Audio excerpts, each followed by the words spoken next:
الحمد لله رب العالمين والصلاة والسلام على رسوله الكريم محمد وعلى آله وأصحابه أجمعين وعلى من تبعهم بإحسان إلى يوم الدين. اما بعد، حضرات محترم، یہ ضروریات دین کورس کا سبق نمبر 48 ہے۔ اس کا موضوع ہے زکوٰۃ، عشر اور صدقہ فطر کے فضائل و احکام۔ یہ اس موضوع کا پہلا حصہ ہے۔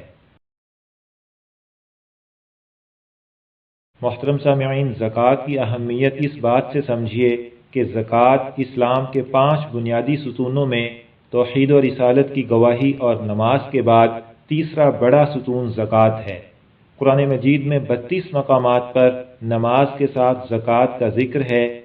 زکوٰۃ ایک مالی حق اور عبادت ہے، جیسے نماز، روزہ جسمانی عبادات ہیں۔ زکوٰۃ کا حکم پہلی امتوں کو بھی ہوا تھا۔ نبی اکرم صلی اللہ علیہ وسلم کی وفات کے بعد جب بعض قبیلوں نے زکوٰۃ دینے سے انکار کر دیا تو حضرت ابوبکر صدیق رضی اللہ عنہ نے فرمایا، اللہ کی قسم، جو نماز اور زکوٰۃ میں فرق کرے گا میں اس سے ضرور لڑوں گا۔ بھائیو، زکوٰۃ ادا نہ کرنے پر بہت سخت سزا ہے۔ اللہ تعالیٰ کا ارشاد ہے، وَالَّذِينَ يَكْنِزُونَ الذَّهَبَ وَالْفِضَّةَ وَلَا يُنْفِقُونَهَا فِي سَبِيلِ اللَّهِ فَبَشِّرْهُم بِعَذَابٍ أَلِيمٍ يَوْمَ يُحْمَى عَلَيْهَا فِي نَارِ جَهَنَّمَ فَتُكْوَى بِهَا جِبَاهُهُمْ وَجُنُوبُهُمْ وَظُهُورُهُمْ هَذَا مَا كَنَزْتُمْ لِأَنفُسِكُمْ فَذُوقُوا مَا كُنتُمْ تَكْنِزُونَ۔ مطلب یہ کہ جو لوگ سونا چاندی جمع کر رکھتے ہیں اور ان کو اللہ کی راہ میں خرچ نہیں کرتے، یعنی زکوٰۃ نہیں نکالتے، سو آپ ان کو ایک بڑی دردناک سزا کی خبر سنا دیجئے، جو کہ اس روز واقع ہوگی کہ ان کو دوزخ کی آگ میں پہلے تپایا جائے گا، پھر ان سے لوگوں کی پیشانیوں اور ان کی کروٹوں اور ان کی پشتوں کو داغ دیا جائے گا، اور یہ جتایا جائے گا کہ یہ وہی ہے جس کو تم نے اپنے واسطے جمع کر کے رکھا تھا، سو اب اپنے جمع کرنے کا مزہ چکھو۔ نبی اکرم صلی اللہ علیہ وسلم کا ارشاد ہے، جس شخص کو اللہ نے مال دیا ہو اور اس نے اس کی زکوٰۃ ادا نہ کی تو اس کے لیے اس کا مال قیامت کے دن گنجا سانپ بنا دیا جائے گا۔ اس کی آنکھوں میں 2 سیاہ نقطے ہوں گے۔ قیامت کے دن وہ سانپ بطور توق اس کی گردن میں ڈال دیا جائے گا، پھر وہ اس کے منہ کی دونوں طرفوں یعنی اس کی باچھوں کو پکڑے گا، پھر کہے گا، میں تیرا مال ہوں، تیرا خزانہ ہوں۔ حضرات محترم، اس خوفناک سزا سے بچنے کے لیے ضروری ہے کہ زکوٰۃ کے احکام معلوم کیے جائیں اور پوری احتیاط کے ساتھ مستحق لوگوں تک زکوٰۃ پہنچائی جائے۔ اب زکوٰۃ کا حساب کرنے کا طریقہ سمجھیے۔ نمبر 1، زکوٰۃ کل 6 قسم کے مالوں پر فرض ہوتی ہے۔ نمبر 1 سونا، نمبر 2 چاندی، نمبر 3 نقدی اور کرنسی، نمبر 4 مال تجارت، نمبر 5 جانور، نمبر 6 زمین کی پیداوار۔ سونا چاندی جس شکل میں بھی ہوں اور جس مقصد کے لیے بھی ہوں، ان پر زکوٰۃ لازم ہے۔ موجودہ دور میں رائج نقدی یعنی کرنسی پر بھی زکوٰۃ لازم ہے۔ مال تجارت سے مراد وہ چیز ہے جسے خریدتے وقت بیچنے کی نیت ہو اور وہ نیت اب بھی باقی ہو۔ اگر خریدتے وقت بیچنے کی نیت نہیں کی بلکہ خریدنے کے بعد بیچنے کی نیت کی تو وہ مال تجارت نہیں۔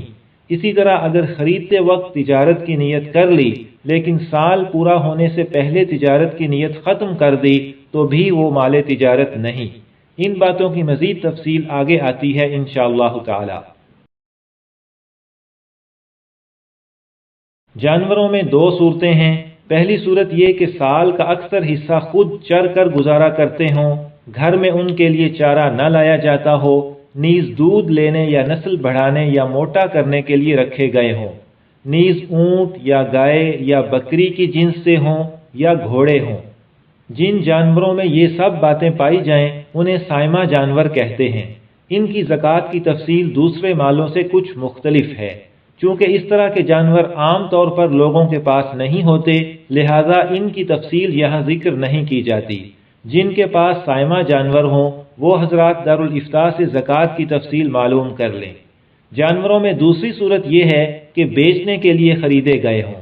اس صورت میں وہ مال تجارت ہیں، ان کی تفصیل مال تجارت والی ہے، اور زمین کی پیداوار کا ذکر آگے عشر کے عنوان کے تحت آتا ہے انشاءاللہ تعالی۔ نمبر 2، مال کی جتنی مقدار پر زکوٰۃ لازم ہوتی ہے اسے نصاب کہتے ہیں، اور جس شخص کے پاس اتنی مقدار میں مال ہو اسے صاحب نصاب کہتے ہیں۔ سونے کا نصاب 7.5 تولے ہے، اور چاندی کا نصاب 52.5 تولے ہے، اور کرنسی کا نصاب 52.5 تولے چاندی کی قیمت ہے، اور مال تجارت کا نصاب بھی 52.5 تولے چاندی کی قیمت ہے۔ اگر کسی کے پاس کچھ پیسے ہوں اور ان کے ساتھ کچھ سونا ہے جو 7.5 تولے سے کم ہے، لیکن دونوں چیزوں کی مجموعی مالیت 52.5 تولے چاندی کی قیمت کو پہنچ جاتی ہے تو یہ شخص صاحب نصاب ہے۔ اسی طرح اگر کچھ پیسے ہوں اور ان کے ساتھ کچھ چاندی یا کچھ مال تجارت ہے اور ان سب کی مجموعی مالیت 52.5 تولے چاندی کی قیمت کے برابر ہو جائے تو یہ شخص بھی صاحب نصاب ہے۔ اسی طرح اگر صرف پیسے پاس ہوں جو 52.5 تولے چاندی کی قیمت کے برابر ہوں تب بھی صاحب نصاب ہے۔ سونا، چاندی اور پیسے اگر اپنے ضروری خرچے کے لیے ہوں تب بھی یہ شخص صاحب نصاب بن جائے گا۔ اور اگر کسی کے پاس صرف سونا ہو، چاندی، نقدی، مال تجارت میں سے کوئی چیز ذرا سی بھی نہ ہو تو جب سونے کا وزن 7.5 تولے ہوگا تب صاحب نصاب بنے گا۔ ایسے ہی اگر کسی کے پاس صرف چاندی ہو، سونا، نقدی، مال تجارت میں سے کوئی چیز ذرا سی بھی نہ ہو تو جب چاندی کا وزن 52.5 تولے ہوگا تب صاحب نصاب بنے گا۔ نمبر 3، ہر شخص کو اپنے صاحب نصاب بننے کی قمری تاریخ محفوظ رکھنا ضروری ہے۔ اگر کوئی شخص مثلا 15 صفر کو صاحب نصاب بنا ہے تو اگلے سال 15 صفر کو زکوٰۃ کا حساب کر کے زکوٰۃ ادا کرنا لازم ہوگا۔ زکوٰۃ کا سال جب پورا ہو جائے تو زکوٰۃ فوری طور پر ادا کرنا ضروری ہے، بلا عذر تاخیر کرنا گناہ ہے۔ اگر کوئی سال کے شروع اور آخر میں صاحب نصاب ہے اور دوران سال مال نصاب سے کم ہو گیا تب بھی زکوٰۃ لازم ہے، اور اسی طرح اگر دوران سال نصاب سے زیادہ رقم آ گئی تو اس کا حساب الگ سے نہیں ہوگا بلکہ دوسرے مال کے ساتھ ہی اس کا بھی حساب ہوگا۔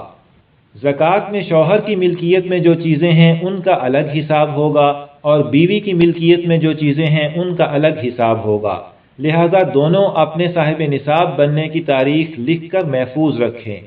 نمبر 4، زکوٰۃ مسلمان، آزاد، بالغ اور عاقل پر لازم ہوتی ہے، غلام، نابالغ اور مجنوں پر زکوٰۃ نہیں۔ آدمی کے ذمے جو قرض ہو اسے نکال کر باقی رقم اگر نصاب کو پہنچے تو 40واں حصہ زکوٰۃ کے طور پر ادا کرنا لازم ہوتا ہے۔ محترم سامعین، زکوٰۃ کے حساب کی مزید تفصیل کے لیے آپ یہ فارم ملاحظہ فرمائیں۔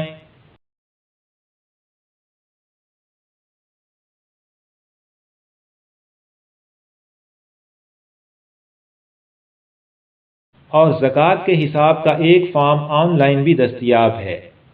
اس پیج پر جا کر پہلے ہدایات پڑھیں اور پھر اپنی زکوٰۃ کا حساب کریں اور مزید رہنمائی کے لیے کسی مستند دارالافتاء سے رابطہ فرمائیں۔ یہاں پر ضروریات دین کورس کا سبق نمبر 48 مکمل ہوا۔ انشاءاللہ تعالی سبق نمبر 49 اس موضوع کا دوسرا حصہ ہوگا۔ اللہ تعالی ہمیں صحیح طریقے سے زکوٰۃ ادا کرنے کی توفیق دیں، آمین۔